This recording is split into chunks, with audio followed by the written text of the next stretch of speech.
welcome to Dysfictional, an RPG-focused podcast.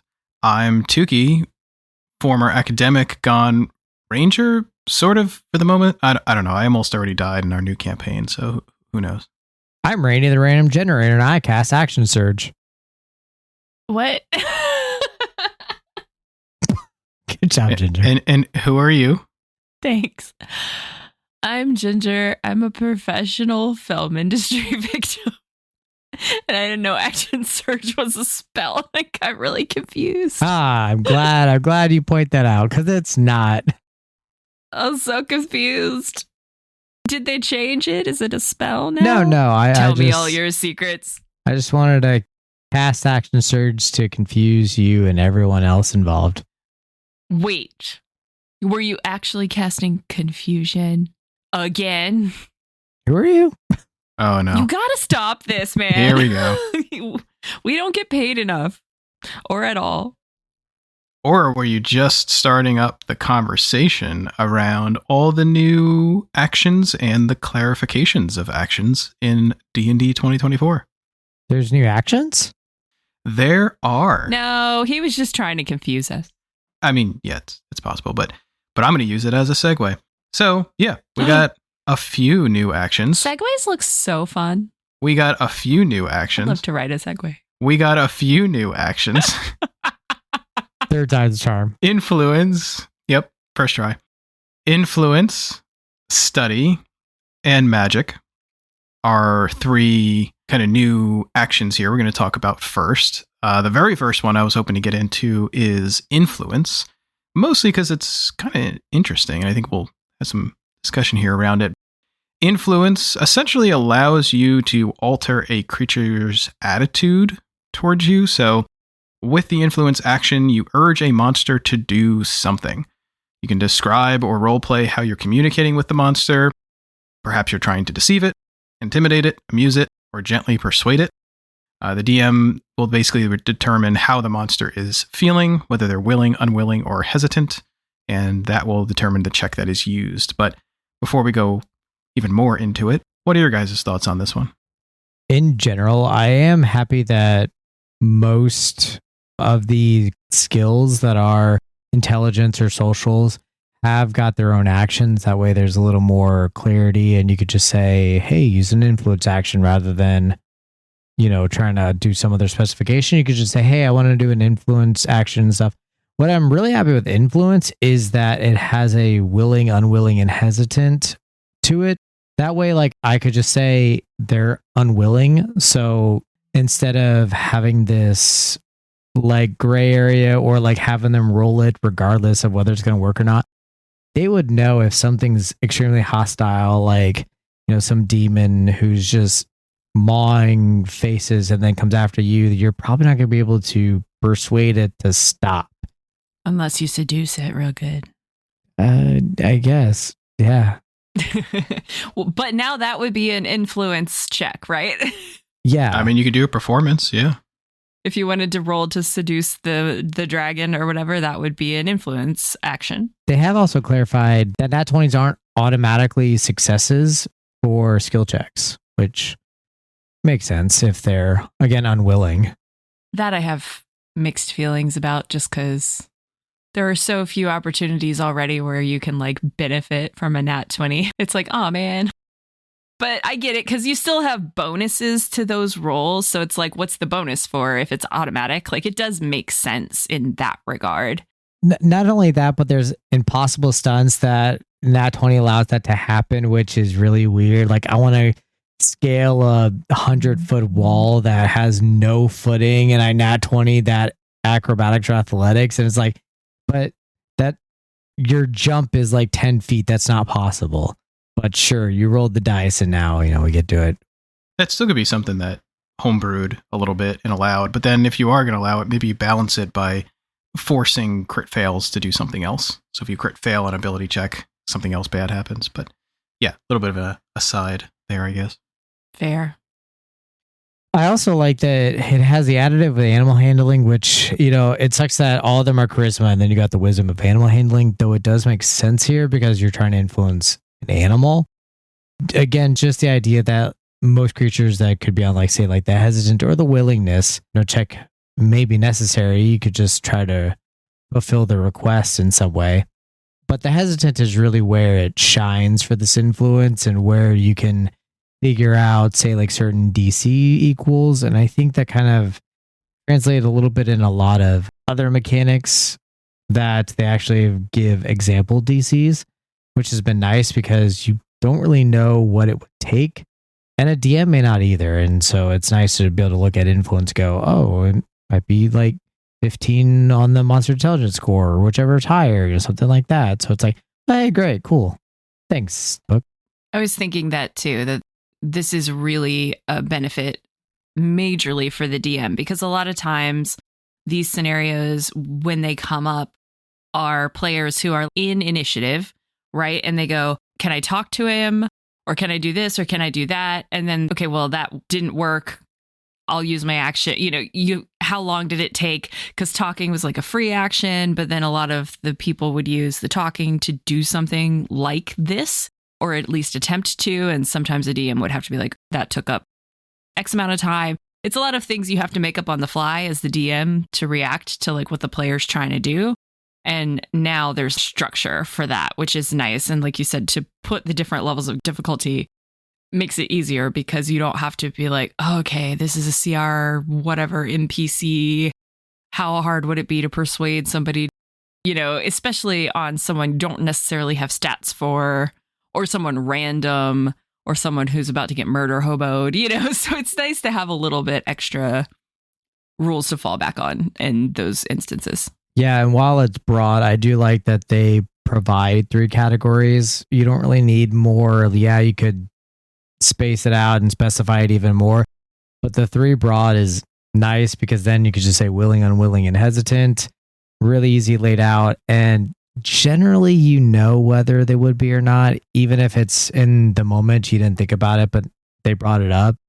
And normally, if they're intelligent, it depends on what their values are, what the players could provide, because they could be an unwillingness with alignment, but someone could be like, hey, we'll kill that guy for you. And like, well, actually, no, that would fulfill my plans pretty well. Yeah, actually, you could do that. And maybe I'll save your town and worry about it in another town, I guess. From a player perspective as well, I just like the fact that this just is a very clear other thing action here to do for players, right?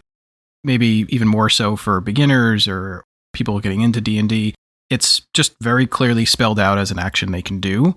And, this may have very well been something that more experienced players were doing in campaigns already in some form. But, I just think the more that they spell things out like this, it'll just be better and better for new people and giving people ideas as they go along and play their own character. Agreed. Well, how about study? That's a new one here. And this one is focused around making an intelligence check. But essentially, when you take the study action, you make an intelligence check to study your memory, a book, clue, or another source of knowledge, and call to mind important pieces of information about it. So aside from this being an action, which I would say is something you wouldn't necessarily do in combat, though there is circumstances like Arcana for figuring out what spell was cast, or even nature or something to identify the type of creature. It's nice that it has clarification of what these skills do, like Arcana is for magic items and Eldritch symbols and stuff.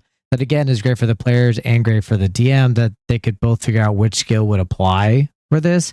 Because one of my things is I often say mix up survival and nature sometimes.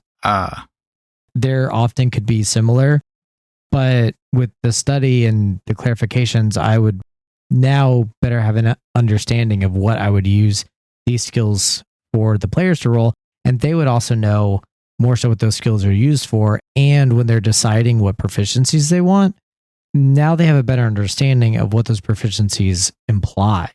Yeah. The first thing I thought about when I read this one was our inability to solve puzzles as a group last time in our last campaign. Not that you didn't eventually solve it, Tukey, but I got there. A roll to see if you remember, or like a roll to see if the clues click together for you as a character, instead of as the player being like, I cannot figure this out. How do I make my very intelligent character figure this out when I can't figure it out, right? So it's nice to have a role that you can say, hey, I don't remember, but I know I've been told these clues. Can I just roll to see, did they click?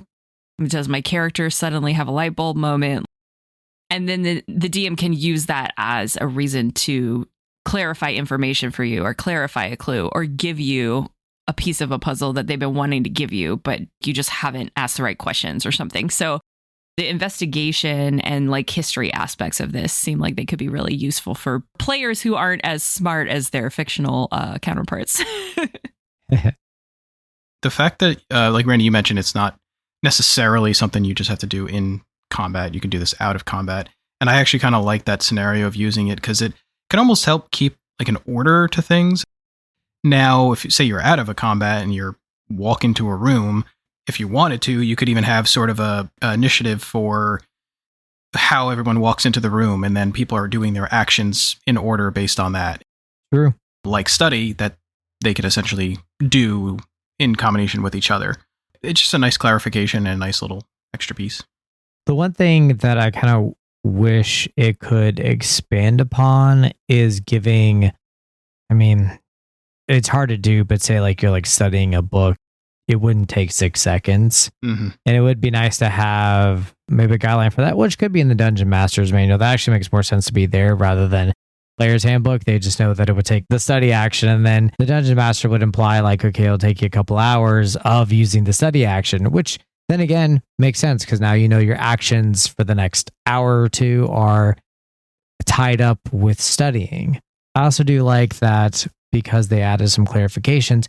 You could kind of find ways to change what kind of skill check you want to use. You investigate a trap, you find a trap. Well, you could figure out a way to disarm the trap, but then you could be like, well, this trap is in a goblins area. I know a lot about goblins. Could I do like a history check to see if maybe goblins have used this kind of trap and maybe I know of a way? That's actually a good idea. Yeah, like roll history for that, which normally isn't a check for figuring out how to disarm a trap, but that's a great idea. Or it could be an arcana kind of trap. Maybe like it's got some sort of magical effect. So that allows the players to figure out if they can come up with a way to use that skill check, even if it's not directly there, like traps, I think as a good example. Agreed. What about the next one we got here, which is the magic action? Pew pew. Again. More pew pews, huh? But this time with my fingers. This one's the one I was the most interested in when people started talking about stuff that was going to be coming out, but they didn't have any info on it, because I've played a lot of full casters, double casters, caster and a halves. Yeah. So much magic, really. Like too much magic, maybe even, if I'm being honest. Probably. I'm like turning into Willow from Buffy at this point. But the magic action, it's sort of generally accepted that this is a little bit of a clarification on how magic is used in the game. But also there are still some gray areas that scenarios we've sort of come up with based on our previous campaign experiences and asking ourselves, like, how would this rule have affected that scenario? Kind of coming up with some of the same answers. Randy, do you want to expand upon that a little bit?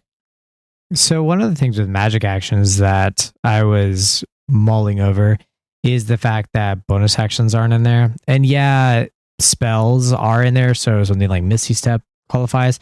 But then we were talking about Phase Step because you yourself, Ginger, has had Phase Step and it's a feature, but it's a bonus action. And my big example was Feeble Mind, which is now changed to Befuddlement. It both implies that it's a spell, but also a magic action, but you could still Phase Step. And I said you could Phase Step with Feeble Mind beforehand, and this even further solidifies that because it doesn't specify features, it doesn't specify bonus actions specifically that are features. It actually specifically says you cast a spell that has a casting time of an action, or use a feature or magic item that requires a magic action to be activated. So all of that wording seems oddly specific to have accidentally excluded bonus action. So it seems like it was probably excluded on purpose. I think there's some examples. I can't think of any on top of my head, but they specify actions, plural, which was bonus actions included, but it wasn't specified as bonus actions. That made magic actions sound like a gray area, but they're implying magic action or casting time of an action. They're implying it so much that it doesn't include bonus actions. Like it just straight up doesn't. Or else they probably would have added action or bonus action, but they say casting time of an action. So I'm glad for the clarification there. And some of my thoughts like anti-magic field or befuddlement now has its clarification within there. So we don't have to worry about figuring out some of those gray areas until the players, come up with those gray areas, because inevitably they will. Yeah, honestly, just the nice thing about this is it just makes more sense, right? Like you always had an attack action. So why not have a magic action, and why not include magic items being used in it? Feels like a really nice partial clarification, partial new action that probably could have been there the whole time. And then the other thing is I believe it also clarified a little bit about magic actions that continue or that are concentration, in which it says if the concentration is broken, the spell fails, but you don't expend a spell slot. I think that was slightly clarified. That's specifically for casting times for a minute or more. Like if it takes an hour to cast it, you need to use your magic action for that entire hour to be able to cast that spell, and you're quote unquote concentrating on it. Mm-hmm. Kind of similar to, like I was saying, studying for an hour. You'd have to use the study action for an hour. Well, this was me trying to cast Forbiddance at the beginning of combat for 20 minutes. Yeah, exactly. Right? Like I would have had to roll. Mm-hmm. It would have used up my magic action every 6 seconds for the whole 20 minutes. But if at any point I was interrupted, which of course I was. Yeah. Under this rule, I wouldn't have been able to cast a spell, but I wouldn't have lost the slot. So when I did it, I did lose the slot because I was already casting it. But now it's actually kind of nice that they're saying if the spell fails, you don't get the spell, but you don't lose that slot anymore. So that's a big bonus, I think. That covers some of the newer actions, but there was also a few others that were sort of more like clarifications. There were, and there's more. There's utilize, search, dash, hide, and help all got a little bit of clarification. So maybe we'll start with utilize, which is focused around using non-magical objects. So for most of these, you could say like you'd use an object, but now they just call it utilize action, which I appreciate because I think it makes it a little more umbrellaed than just use an object, because not everything is technically an object, though utilize does kind of qualify as that, but it also specifies that it's not an object that requires an action, or that does require an action.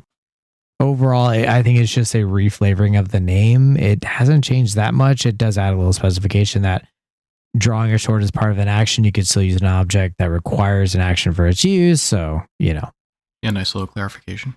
Yeah. Drawing a sword, what's that like? I mean, you have a scimitar, so that's basically is a sword. It's so new to me. I'm not used to it. Yeah, you could tell by the way she bonked things. Weapons? What are weapons? Yep. Well, so that was utilized. What about search? So this one's when you take the search action, you can make a wisdom check to discern something that isn't obvious. Yeah, so this one was around, but it was just for perception and investigation. So they added insight in medicine and survival and actually put investigation over into the study action. I like this. It's very simplistic on the things that it can detect, but it's hard to be more specific because it's broad, allows the specifics to it, like insight being the character's state of mind or the creature's state of mind. So it's very easy to determine there if you would roll an insight or not. And that's something I think isn't utilized enough with the group, though they are learning, you guys. Yeah. It also allows you to kind of just look over some of the actions and then you see the search action and you realize what it can do. You're like, oh yeah, right, I could do that.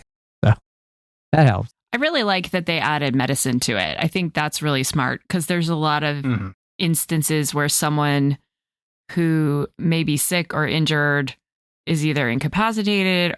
That's not a good example, but maybe say like trying to hide it. True. Maybe a child who doesn't feel well, doesn't want anyone to know because he doesn't want to have to stop playing and go inside or something. You know, it's a little extra level of discernment with those medicine checks. So that's really nice.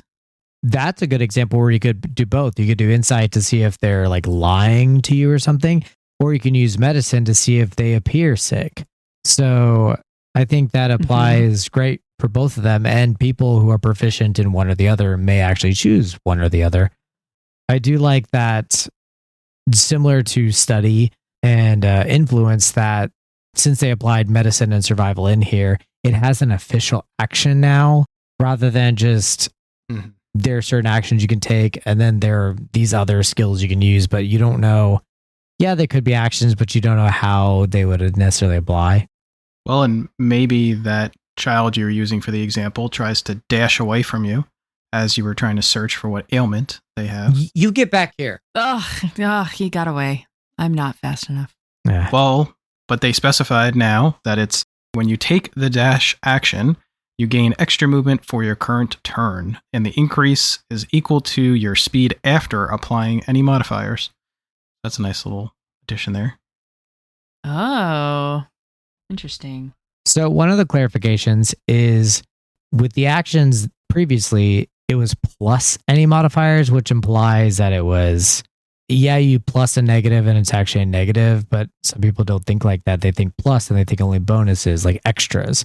But this one specified that if your speed is doubled, now dash is further doubling that. If your speed is halved, well, now dash brings your half basically back to normal. Or even if you're a quarter, now you're at half, something like that, you know. It basically just includes all of your current modifiers. Yeah, for the good or the bad. And also specified flight and swim speed, which before it didn't. It was always the assumption that it had speed, so any speed that you had. But it does specify now. What if you wanted to apply it to a homebrew speed, like a dancing speed? Ooh, like a dance bard. Yeah. Dance double as much, I guess. Yeah. Yeah. I mean, I've seen enough Dance Revolution. They can dash that speed. Yeah. Dance dash. You can dance if you want to. You could even hide. Even leave your friends behind. Oh, no, hide. I see what you were doing. Yeah, he's hiding. Yeah. So hide.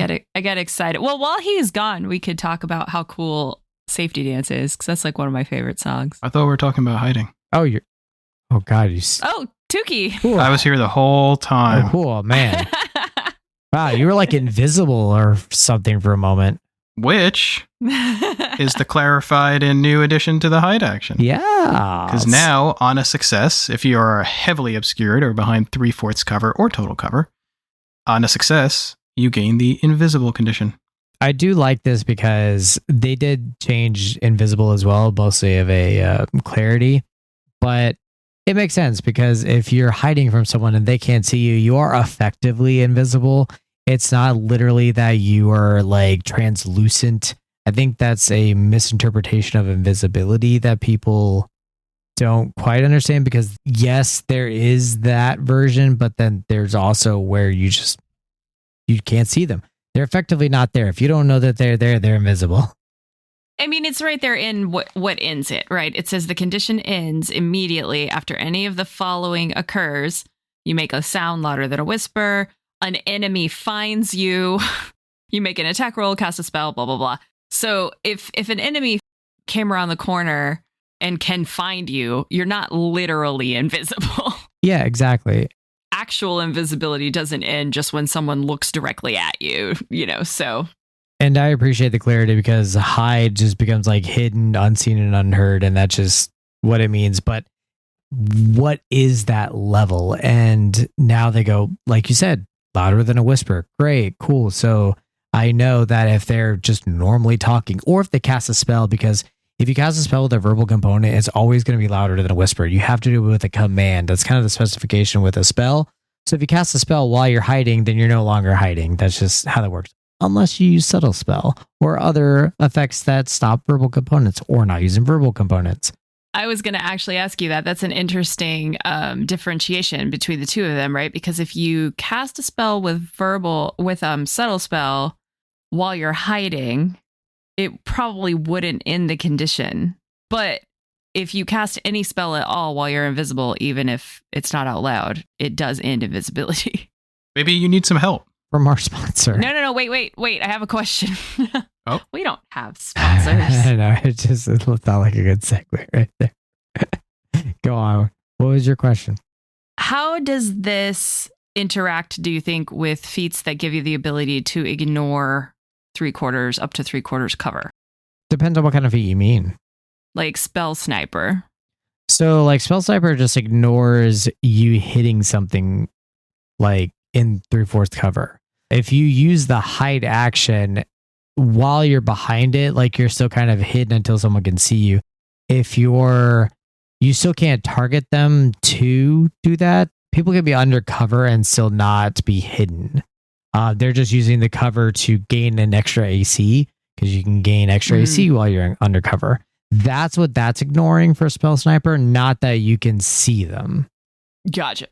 Yeah, it's a weird clarification. More like you're like headshot. It's actually what it is. Like, up, I see your head though. Boom, headshot.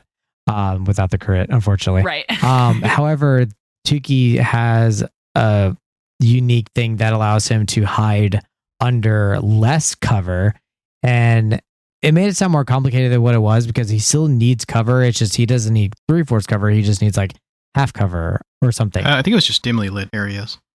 Because he's a little bunny man. Yeah, exactly. So like that one was a little bit more of a clarification for him, but it mostly was just that he just required less cover to hide under. So that to take the hide action. Exactly. Mm-hmm. So it didn't still make him invisible in plain sight. It just allowed him to use less of a cover to know how to like blend in with it. And this is still an action that anyone can take, but rogues still get it as a bonus instead of an action. Correct. And so do monks now without having to use key points. Go monks. Nice. That'll really help them out. You know, like the help action. Man, your segues tonight are top tier. Thanks. You're welcome. Yeah, so the help action is pretty much of a simple clarity. I think it just split up exactly what it said before. To say you assist on attack roll or assist on ability check. It makes that really nice to just say that rather than having to specify everything else.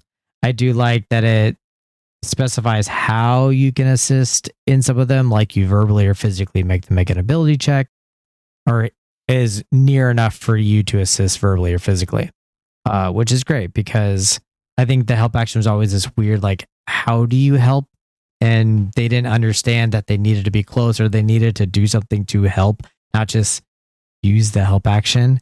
And it oddly, for the ability check, got rid of the 5 feet of it, which was nice because you could verbally at a distance just try to like say something and it helps them with that ability check, or be searching around with the other person and you go, hey, come over here, I might have found something, and that's the assist. That's the help action. I feel like honestly I've been saying that, or I keep saying this for all these that we're talking about tonight, but I mean all these little clarifications and additions just I feel like will really help in combat and out of combat things just move smoother and smoother, or just be easier and easier. Obviously, they're going to open up new potential gray areas or discussions or use cases that have to be clarified or as things go on. But yeah, I mean, overall, I don't know what you guys are thinking, but overall, it feels like these are just pretty good changes / additions.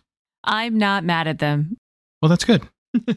I agree. I'm glad that the clarifications, that even as we're talking about it, I feel like that I even have a better understanding of how exactly I could use it rather than just kind of guessing and using the words like survival. I can kind of figure out what survival means, but not everyone has that same skills to figure out what a word is or the definition and go through all the branches of that definition to say, yeah, you can use survival. I just think that our conversations tonight have really flowered into a wonderful discussion. Is that what that smell is?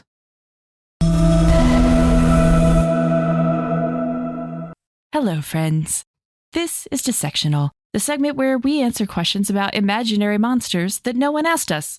And in honor of spooky season, tonight we're going to talk about one of my personal favorites, the corpse flower. Based somewhat loosely off of a real-life monster of a plant, this plant-type monster is powered by the blood and bodies of its enemies.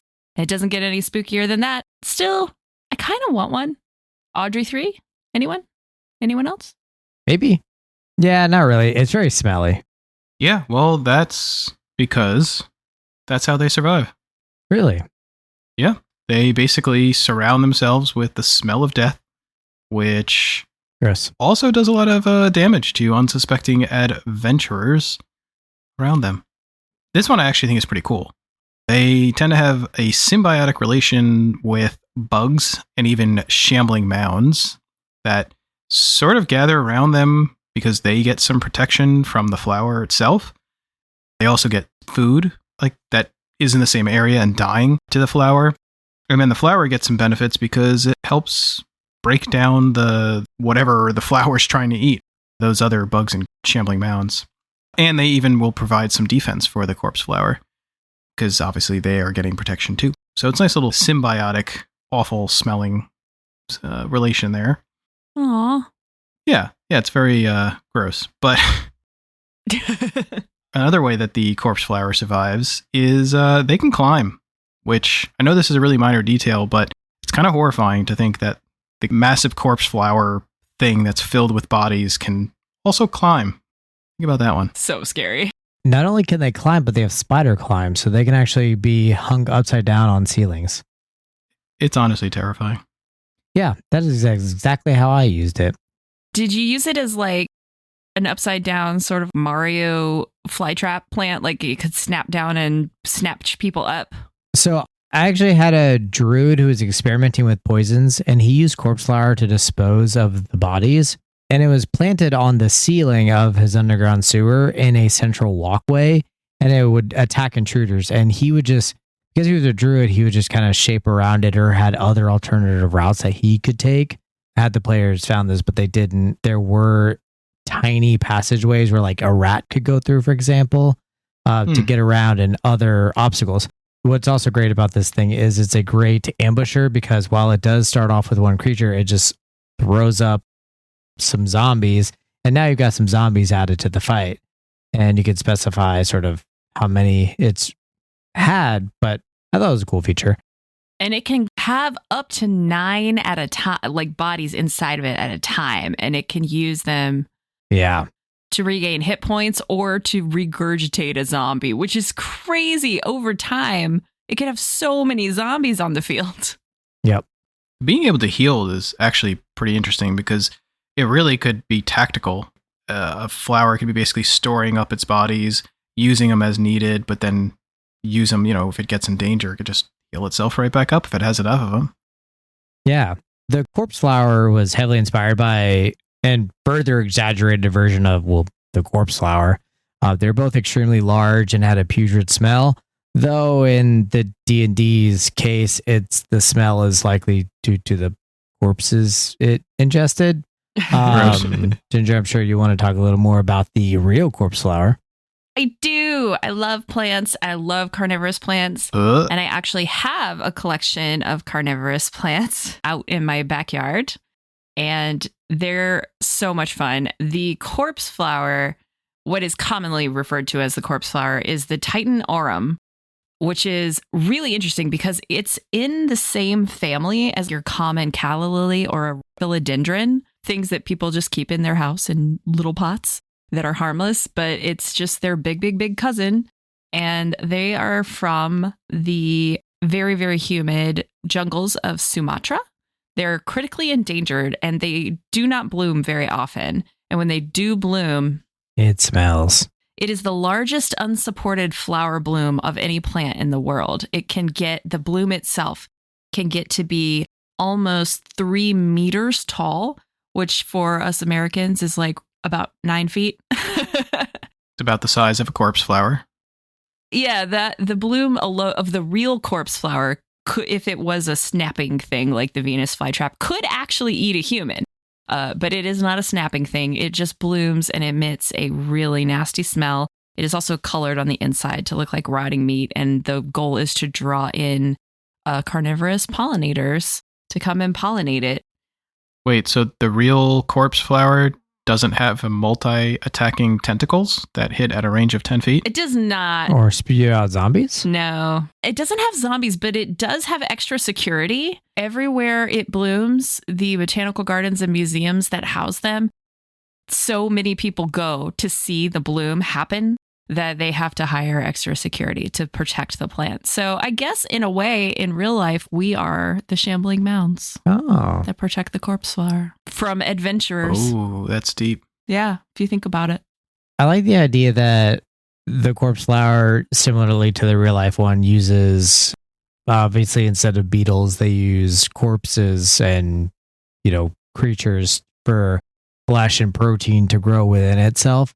I also like that the corpse flower itself, the stat block, buffs the zombies that it spawns. So it's not just like a level 1 zombie or something, but the stench that it sends off also applies to the zombies that it creates. So it allows another level of buffing and like kind of scale. Like you can really create an entire counter with just a corpse flower. And it's a really fun creature to use, I think. Yeah, it doesn't control the zombies though, but the zombies essentially attack whatever could harm it, but it doesn't necessarily have like any intelligent control over directing them. It doesn't, but zombies typically would go after something living. I don't think that they really specify plants. You could make an argument that they go after anything moving, so if the corpse flower is moving around, maybe it would attack it, but I doubt it with the smell. Yeah, I was going to say, with Walking Dead rules, the corpse flower has covered itself in the scent of the zombie, and therefore the zombie does not know it exists. Mm-hmm. Yeah, exactly. The thought of coming into a cave or something and having one of these up in the ceiling and then just have it vom a zombie on top of you is so creepy. It's so creepy. It's a really, truly horrifying monstrosity, and it's chaotic evil, I believe. Yeah. It's chaotic evil. And a side note, the zombies do actually act as an ally to the corpse flower, but there's two or there's other plants and stuff around. Yeah, sorry. It's an ally, but it's not being directly controlled. Yeah, correct. It is also immune to being blinded or deafened because it can't see or hear, but it has 120-foot blind sight. So getting past it, good luck. Yeah, that was also one of my features with it, was because of the way that it was created. It was a great idea of a security. Yeah, normally they, lore wise, when they grow big enough, they'll pop out of their roots and kind of just wander around to like eat things. But I had sort of the idea that if they were constantly fed, they wouldn't need to move. That way they stay up there as more of a security system.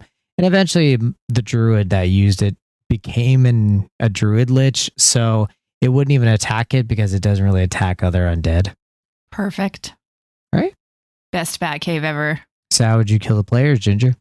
Ooh, I mean, definitely putting it in any kind of stricture, right? Any kind of narrow corridor where they had to get past it somehow without setting off the blind sense would be a smart strategic move. I think any kind of entanglement, any kind of spreading around as much poison as possible. I think it would be fun to vom a zombie onto somebody from the ceiling, but also it would be interesting to see how the encounter runs depends on how many corpses it already has, right? Yeah. Because you're assuming that we're mostly talking about human corpses, but what if there was like a really big, what if there was like another monstrosity that came in the cave first? What if there's an owlbear in there and now there's a zombie owlbear? It specifies humanoid corpses. So, I mean, humanoids, at least, is pretty broad. So it could end up being, not just say like a human, like dragonborn or stuff, but it could specify other kind of humanoids out there. There's not like a super big variety, but it does kind of imply like the species style of humanoids. I definitely think for just flavor in general, it would be fun to have at least like small game, like a deer, or like but just some other stuff. I don't feel like most plants limit their diet that way. But maybe, maybe it's just like the bones. The other thing about it is the loot, right? Because it will dissolve everything that's on someone and then excrete anything magical.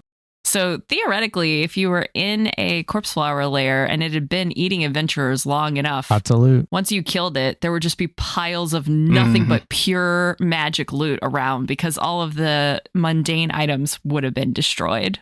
Yeah, I think because it also reanimates to zombies, it makes sense with the humanoid, though I think it would be cool to have, like you said, an owlbear and have an owlbear zombie kind of reflavored a little bit. Yeah. Maybe light it up it a little bit. Maybe they can only consume, say, like 4 of them rather than 9, but would still be really cool to have some zombie owlbears fighting you with a corpse flower.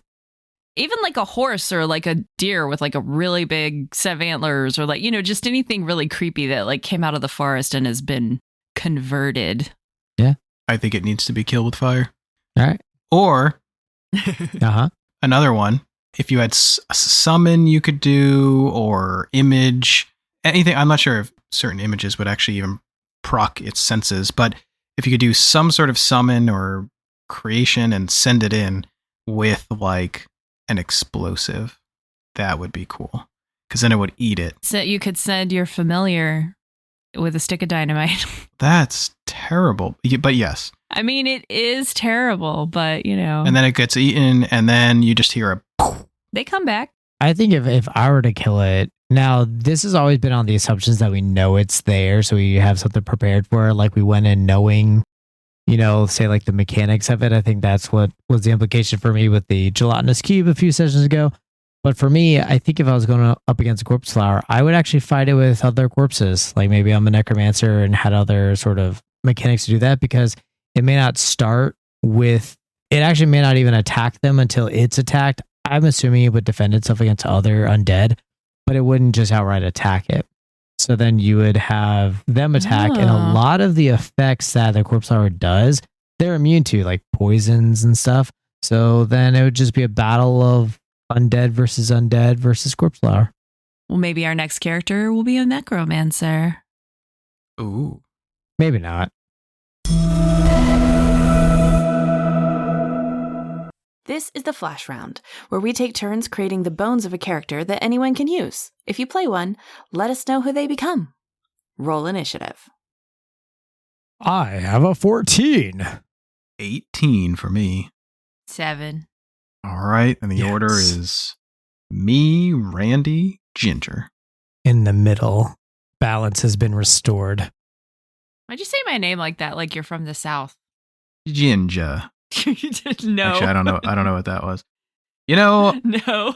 Picking first. I'm always ready to pick right away. I'm not stalling or thinking or anything. It's a turtle. Oh, but you hate those. So it's a turtle, huh? Man, there's so many options. So the one that has to slap out for a turtle is a warlock. Ooh. Well, okay. Obviously, we're going to go with Fathomless. Obviously. Fathomless. Wait, warlock. why is it obvious? You don't know? Obviously. No, I know. He doesn't know, guys. No, I know. Oh my gosh. I'm cool. They hip. know. You guys know, though. Yeah. Well, yeah, and because I know their appearance, they're going to be old and wrinkly and like have some dents on their shells because they've been around for a while, and like a really cool piercing on their left ear, and no hair, and eyes that look like they've seen things. Right? That's what we were going for, right? Yeah. Yeah, but do turtles have ears? They do now. Whoa. It's fantasy. That's real power. The idea of a turtle with the ears. You perfect. broke Randy. Yes. Gets stuck in the shell. So like his head's in there, but his ears are still out. Perfect. I mean, man, with the ears, it has to be a charlatan background. Oh, obviously. Obviously. You guys know.